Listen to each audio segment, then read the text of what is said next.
Some people say the spirits of the dead only appear where they once lived. Others believe they wander wherever unfinished anger keeps them bound.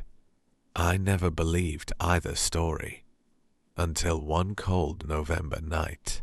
I was 13 years old when my cousins came to spend the weekend at our house in Bulacan. They were traveling from the province, and because of heavy traffic, my parents expected them to arrive close to midnight. Unable to sleep from excitement, I stayed upstairs in my bedroom reading comic books while waiting for their arrival. Outside, the neighborhood was unusually quiet. Only the occasional barking of dogs broke the silence. Around 11:30, I heard the sound of tires crunching over the gravel road. Thinking my relatives had finally arrived, I rushed toward the bedroom window, but instead of our family van, I saw an empty tricycle parked beneath the lone street lamp across the road. Its engine wasn't running. Its headlights were off. Yet, it hadn't been there a few moments earlier. Curious, I continued watching. The cold night breeze brushed against the curtains. Everything remained perfectly still. Then, someone slowly stepped into the light. At first, I could only see a man's shoulders, then his chest, his arms. Something felt wrong, very wrong. As he moved closer, I realized why. He had no head. Above his neck was only darkness.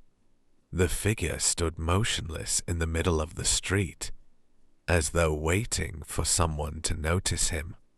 My heart pounded so hard I could hear it. I rubbed my eyes.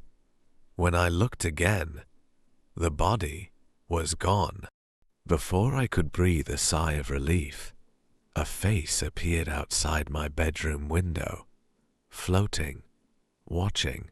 It belonged to an elderly man with pale skin and hollow eyes. His expression never changed.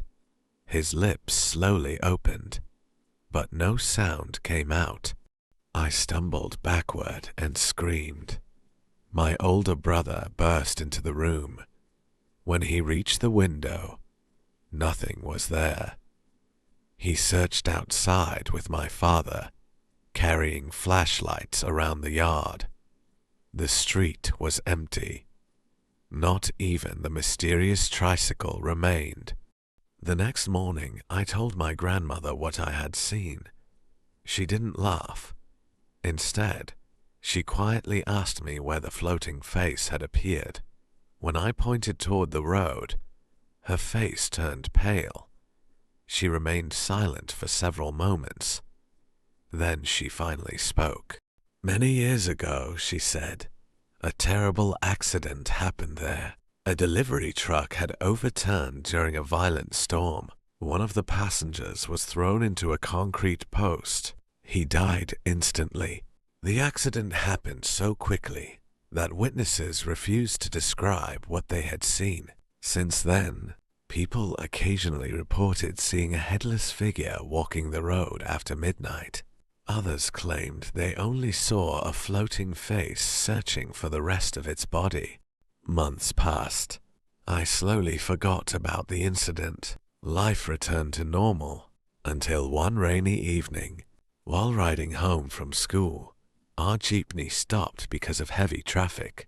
As I looked out the window, I noticed an elderly man standing beside the road. He smiled at me. Then he slowly lifted one hand and pointed toward the old street where I had seen the apparition. When another vehicle passed between us, he vanished. Years later, the road was widened and the old street lamp was removed. Traffic became heavier. New houses were built. Most people forgot the stories, but every All Souls Day, drivers passing that stretch of road report seeing a lonely figure standing beneath the mist. Some say it is a man without a head. Others say they only see a pale face drifting through the darkness. No one knows which version is true. Perhaps they are both searching for each other. The end.